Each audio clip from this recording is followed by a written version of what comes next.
Welcome student. আজকে যে বিষয়টি আমি তোমাদের সঙ্গে শেয়ার করতে চলেছি সেটি হচ্ছে নিউক্লিয়ার সম্পর্কে। তোমরা যারা ক্লাস 11-এর স্টুডেন্ট, তোমাদের জন্য খুব গুরুত্বপূর্ণ এই ভিডিওটি।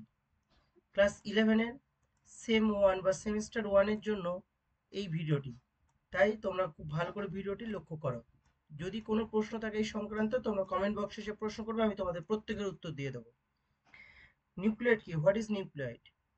A nucleate is a region within a prokaryotic cell that contains most or all of the genetic material. It is not enclosed by a membrane.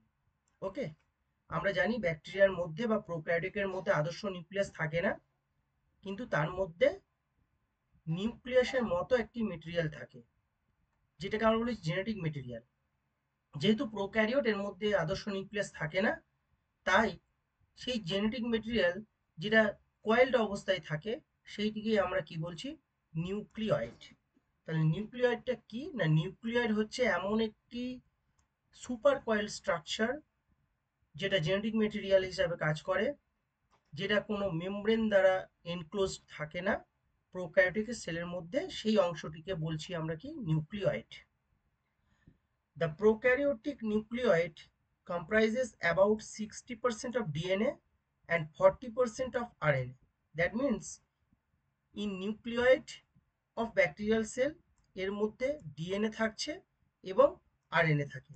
DNA 60%, RNA থাকছে 40%, এবং কি থাকে? প্রোটিনস থাকে। So the prokaryotic nucleoid is made up of by DNA 60%, RNA 40%, and proteins. A nucleoid comprises most of the genetic materials. তাহলে maximum genetic মেটেরিয়ালটা থাকছে কোথায়? থাকছে নিউক্লিয়েটের মধ্যে। আর বাকিটা কোথায় থাকে? আমরা প্লাজমিড বলে একটা অংশ আছে ব্যাকটেরিয়ার মধ্যে, সেটা আমরা পরবর্তী একটি ভিডিওতে আলোচনা করব। ওকে, সেখানে থাকে কিছুটা। তাহলে কি, nucleoid comprises most of the genetic material termed as genophore. আমরা যেটাকে নিউক্লিয়েট বলছি সেটাকে আমরা জেনোফোর বলতে পারি due to presence of genetic material. এছাড়াও তাকে আমরা কি বলি? প্রোটোক্রোমোজোম। আমরা আবার কি বলতে পারি? Incipient nucleus. তাহলে যেটা জেনোফোর তাকে আমরা কি বলছি? প্রোক্রোমোজোম। আবার সেটাকে আমরা কি বলছি? Incipient nucleus. The nucleoid has an irregular shape.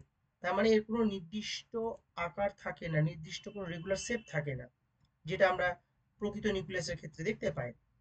DNA in the nucleoid may be circular and super coiled. তাহলে ডিএনএটা হচ্ছে কি? সুপার কয়েলড, এবং nucleoid DNA in the nucleoid is is is is circular. এটা হচ্ছে কি? একটা ব্যাকটেরিয়াল সেল, ব্যাকটেরিয়াল সেলের ছবি। এখানে দেখো, এই যে ঠিক মাঝখান বরাবর এখানে একটা প্যাঁচানো, বেশ কয়েলড অবস্থায় একটা অংশ দেখানো হয়েছে, যেটাকে কি বলেছে? নিউক্লিয়েট। এই নিউক্লিয়েটটা ব্র্যাকেটে ডিএনএ লেখা হয়েছে, কারণ ডিএনএটা কি পেঁচানো অবস্থায় থাকে। একটু আগেই বলা হলো, DNA in the nucleoid may be circular and super coil.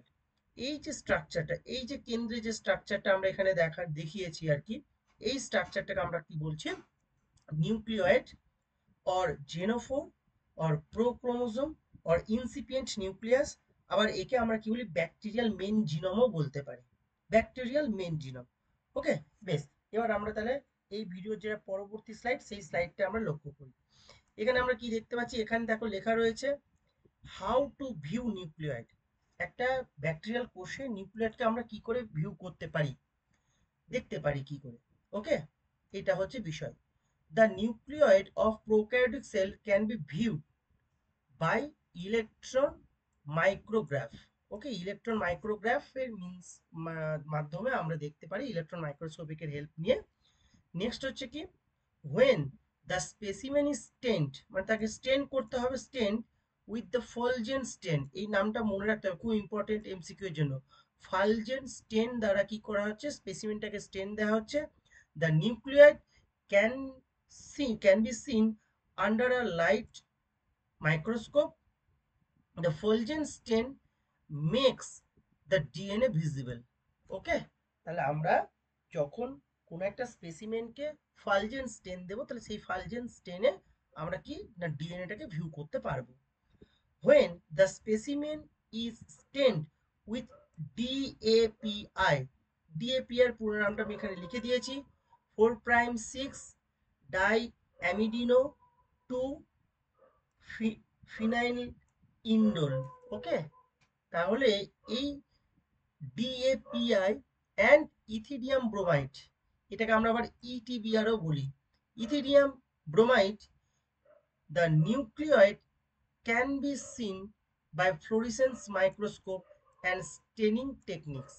তাহলে নিউক্লিয়েটকে আমরা কিসের মাধ্যমে সিন করতে পারছি, যখন ডিএপিআই দিয়ে স্টেন করছি এবং তার সঙ্গে ইথিডিয়াম ব্রোমাইড দিচ্ছি, এবং যে মাইক্রোস্কোপটা নেওয়া হচ্ছে সেটাকে ফ্লোরেসেন্স মাইক্রোস্কোপ আর স্টেনিং টেকনিককে ফলো করে।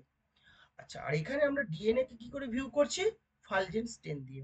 ওকে, এখানে একটা খুব ইম্পর্টেন্ট বিষয় লিখে রেখেছি আমি বাংলাতেই, সেটা তোমরা একটু ভালো করে লক্ষ্য করো। হিস্টোন প্রোটিন না থাকায়, এই হিস্টোন প্রোটিন কি নিউক্লিয়েট একটা স্ট্রাকচার আছে, না না নিউক্লিয়াসের একটা স্ট্রাকচারে আমরা এখানে দেখব ডিএনএ এর মধ্যে নিউক্লিওজোম বলে স্ট্রাকচার, সেটা আমরা পরবর্তী ক্ষেত্রে একটা ভিডিওতে আলোচনা করব, সেখানে হিস্টোন প্রোটিন সম্পর্কে আলোচনা হবে। তাহলে হিস্টোন প্রোটিন ইউক্যারিওটিক কোষে থাকে, তাহলে হিস্টোন প্রোটিন না থাকার ফলে ইউক্যারিওটিক কোষের মতো ক্রোমাটিন বস্তু গঠিত হয় না। এই যে নিউক্লিয়েট করছি, নিউক্লিয়েটে হিস্টোন প্রোটিন থাকে না, যার ফলে ইউক্যারিওটিক কোষের মতো ক্রোমাটিন বস্তু গঠিত হয় না। এই কারণে একে নগ্ন ব্যাকটেরিয়াল ডিএনএ বা ক্রোমোজোম বলা হয়, নগ্ন ব্যাকটেরিয়াল ক্রোমোজোমও বলা হয়। নিউক্লিয়েটে তাহলে কি কি থাকে একটু আগেই বলা হলো, আরএনএ থাকে যেটা কেন্দ্রে থাকে, এবং এই আরএনএ অণুকে ঘিরে থাকে পলিঅ্যামাইন্স বা নিউক্লিয়েট প্রোটিনস থাকে। ওকে, নেক্সট এবার আমরা এই ভিডিওটা যেটা দেখবো, এই ভিডিওর যেটা পরবর্তী স্লাইড, সেটা হচ্ছে কি না, সেটা হচ্ছে function, function of the of a nucleate. Okay, number one, এর কাজ, number one, the nucleus is essential for controlling the activity and reproduction of the prokaryotic cell। তাহলে যে কোনো অ্যাক্টিভিটিকে এবং রিপ্রোডাকশনকে কন্ট্রোল করছে। Number two, in this place transcription and replication of DNA takes place, এর মধ্যে কি হচ্ছে, ট্রান্সক্রিপশন হচ্ছে এবং রেপ্লিকেশন হচ্ছে। Number three, nucleoid binding proteins, যেটাকে আমরা বলি এনবিপি, এটাকে আমরা শর্টে বলি কি, নিউক্লিয়েট বাইন্ডিং প্রোটিন, যাকে আমরা শর্টে বলছি এনবিপি।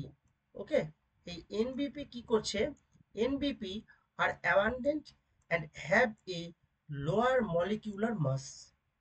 নেক্সট হচ্ছে কি, nucleoid binding protein binds DNA and alter its shape, alter its shape। Okay, next, nucleoid helps in the arrangement and reproduction of DNA। এবার আমরা যদি একটা ইউক্যারিও মানে ইকোলাই মানে প্রোক্যারিওটিক সেল, ব্যাকটেরিয়াল সেল ইকোলাইকে যদি দেখি, তাহলে তার নিউক্লিয়েডে ডিএনএ যেটা লেন্থ, কার ইকোলাই, এটা কিন্তু আমার মনে রাখতে হবে, এখানে আমি কয়েকটা তথ্য তোমাদেরকে দিয়ে রাখি। সেটা হচ্ছে ইকোলাই, সেই ইকোলাইকে যদি আমরা ডিএনএটাকে লক্ষ্য করি নিউক্লিয়েডের মধ্যে, তাহলে আমরা কি দেখতে পাবো, এর যে লেন্থ সেটা হচ্ছে 1100 মিউ মতো লেন্থ থাকে, 1100 মিউ এম কি থাকছে, এর লেন্থ থাকছে, কার ইকোলাইয়ের মধ্যে যে নিউক্লিয়েডের ডিএনএটি রয়েছে তার। ওকে, এছাড়াও সিক্স এছাড়াও 4.6 ইন্টু 10⁶ বেস পেয়ার নিউক্লিওটাইড থাকছে। আর এই যে ডিএনএ, কার ইকোলাই যে ডিএনএ, তার যে মলিকিউলার ওয়েট সেটা হচ্ছে 3 × 10⁹ ডালটন। তাহলে এইগুলিকে একটু কিন্তু এমসিকিউ এর জন্য খুব ভালো করে মনে রাখতে হবে। এটা হলো ইকোলাইয়ের নিউক্লিয়েডের মধ্যে যে ডিএনএটা থাকছে তার মলিকিউলার ওয়েট, এটা কি এতগুলি বেস পেয়ার থাকছে নিউক্লিওটাইড, আমরা এটাকে বিপিও বলি, বিপি বলি, আর এটা হলো তার লেন্থ, কার ইকোলাইয়ের মধ্যে। এছাড়াও এর মধ্যে যে নাইট্রোজেন বেসগুলি থাকে, ইকোলাইয়ের যে নাইট্রোজেন বেস, তাতে আমরা কি কি দেখতে পাবো, অ্যাডিনিন থাকে, গুয়ানিন থাকে, তারপরে সাইটোসিন থাকে, এছাড়াও কি থাকে, থাইমিন থাকে। এইগুলি কিন্তু মনে রাখতে হবে, অ্যাডেনিন, গুয়ানিন, সাইটোসিন, থাইমিন, এছাড়াও অল্প কিছু পরিমাণে 5 মিথাইল সাইটোসিন এবং 6 মিথাইল অ্যামাইনো পিউরিন বেসও থাকে। তাহলে কি কি বললাম আমি এখানে আর লিখছি না, একটু তোমরা বিষয়টিকে লিখে রেখো, মনে রেখো। 5 মিথাইল সাইটোসিন, 5 মিথাইল সাইটোসিন এবং 6 মিথাইল অ্যামাইনো পিউরিন বেসও থাকে। এবার নিউক্লিওয়েডের রেপ্লিকেশন এবং মিউটেশন, একটু আগে আমি বলেছি নিউক্লিওয়েডের